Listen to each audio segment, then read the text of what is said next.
Hi hello সুপ্রভাত, welcome back. Return in life একটি নতুন ভিডিও নিয়ে চলে এসেছি।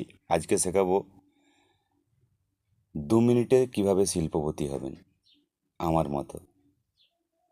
এখানে দেখতে পাচ্ছেন কড়াই তেল গরম হয়ে গেছে, বেসন ফাটানো হয়ে গেছে, চপ ভাজা চলছিল, তার মাঝে ভিডিও শ্যুট করেছি।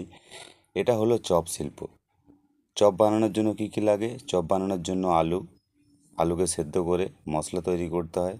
বেসনকে ভালো করে নুন খাবার সোডা দিয়ে ফাটাতে হয়। তারপরে আলুকে গোল করে চ্যাপ্টা করে বেসনের মধ্যে ডুবিয়ে আর তেলের মধ্যে ছেড়ে দিতে হয় সাঁতার কাটার জন্য।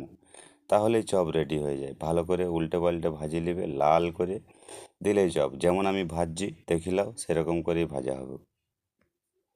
আর এই চপ শিল্পটা ছোট শিল্প মনে করো না, এটা অনেক বড় শিল্প। আর এটা 2 মিনিটেই শিল্পপতি করে দিবে, কোনো সমস্যা নেই। যেমন আমি হয়েছি, দেখো চপের সঙ্গে বোঁদেও বেরিয়ে যাচ্ছে অনেক। মানে বেসনটা একটু পাতলা হয়ে গেছে, এটা একটু মোটা করে গুলবে যাতে পাতলা না হয়, তাহলে এরকম বেসনটা ছাড়িবে না। যদি বেসন পাতলা ফাটা হয় তাহলে বেসন এরকম ছাড়ি দিবে।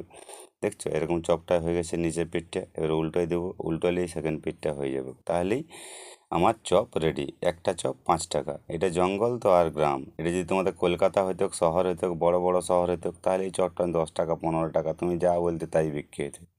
কী করিবে? ওই ভাজা ছোলার ফুটোটাই লাভ, এটাই গল্প, কিছু লয়, শুধু বিক্রি হয়। বসে থাকি তোমাদের আশীর্বাদ ভালোবাসা আর এই শিল্প নিয়ে আমি বাঁচিয়ে আছি। ভালো থাকবে, সুখে থাকবে, আমার ভিডিও দেখবে।